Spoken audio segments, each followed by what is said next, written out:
May buntag sa inyo nga tanan. Maunan ni. Shout out sa lahat diya, be.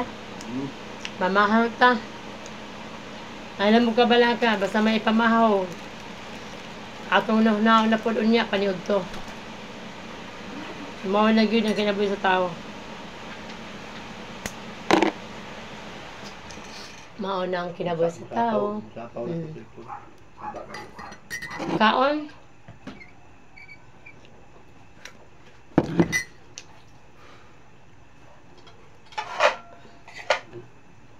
Among ka-almusal, oh. Wala lami. Wala gaba. Shout out sa nagluto, anak. Taon, lami-lami ako din yung Shout out sa nagluto aning sa mani. Karone. Makaroon ng spaghetti. Spaghetti. Wala lami, wala gaba. Jepe pancet nga ang para. Wala lami pod. Kaon na ka sayang mo ilabog. Nagluto, anak. Wala siguro yung dugo po. Anak. Wala gaba lang yun.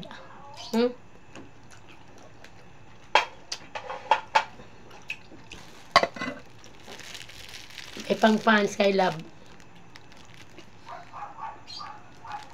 Wa. Suga.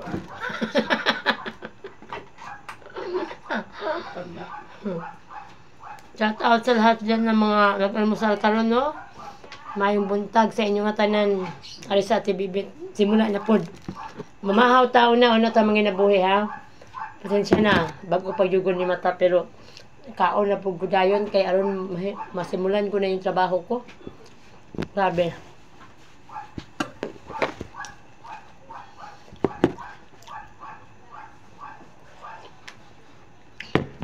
May gamay ko pasumbingay ba? Tulad sa ako mga balo din, ha. May buntag sa mga balo. Sabi ninyo. Shout out sa inyo. Shout out sa inyo. Ayaw yun ka mo magkalimot, ha. Ang balo na jud.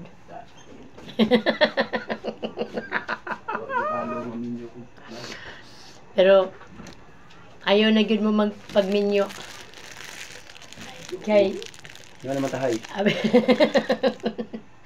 Abi ni mo, imbis na kalingkawas ka na sa problema, obligasyon.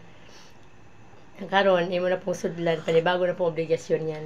Kaya, shout out sa mga balo, ayaw na mo pagminyo, sundog mo na ako. Sundog mo sa iya, kung may gugmara, di mo iwan.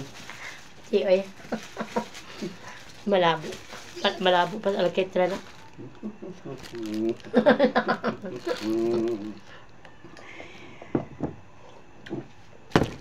Buangon ka niya, akong pangumangkon, vlogger po ni Pod. Tara. Kapita ninyo. What's out sa mga kuan, mga widowers. What's out sa inyo. Ang gisulti ni Auntie nga kuan, never na daw magmahal og otro kay basing kulog masakitan mo. Maobitaw nga maisog kay nasakitan. Kapita ninyo mga ka-lovers.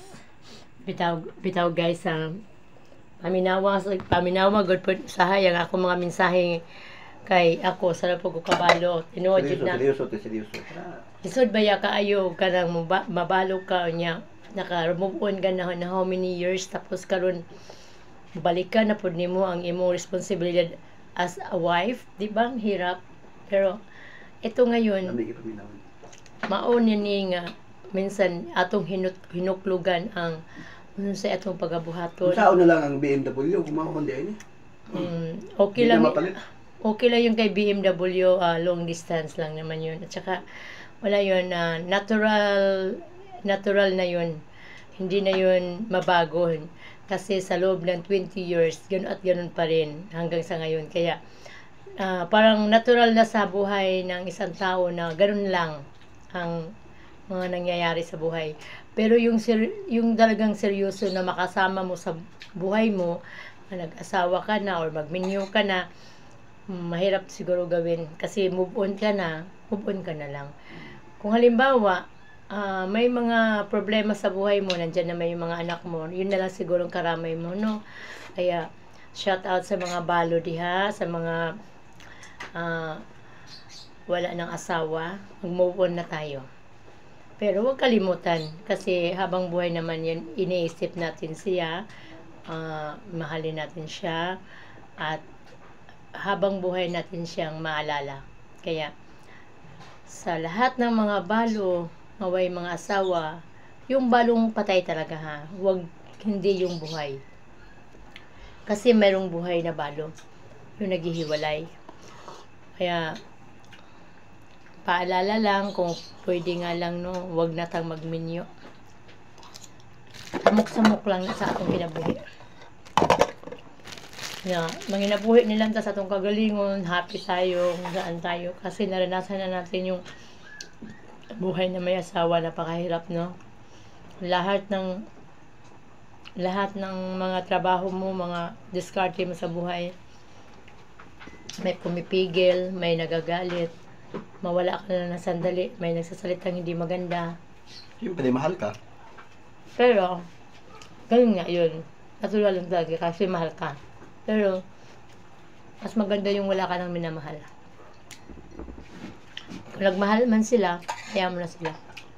Bang mahirap yata yung sinasabi mo, tiya. Walang minamahal. Hindi, totoo lang ha, dito sa mundo, ang nagbibigay kulay talaga yung magmamahal. Yes, totoo naman mahirap talaga magmahal, pero okay lang. Klaruhin lang natin yung sinabi ni Ate. Ang ibig sabihin doon, kahit na wala siyang minamahal na, someone special. Pero pagmamahal sa mga tao, meron siya doon. Yes, correct. Maraming pagmamahal. Maraming klase ng pagmamahal, no? Mm-hmm. Pero, a lot of kind of love. ano naman na? Nabalo, nakakabay mo. Bawal na, yata na niya. No, nang isahay, mahinumduman na to, no? Pero, mas mayugid siguro nga, abot ang panahon nga, wala na kay paghuna-hunaon na sa atong kaugalingon sa mga sinaunang nangyahitabo, mga bawat galaw mo na ay taong masuko, may taong mo depende, may taong manghilabot sa imong kaugalingon o kung sa may imong mga desisyon, sa imong mga pangarap, may mga bumanga bagabag, di ba?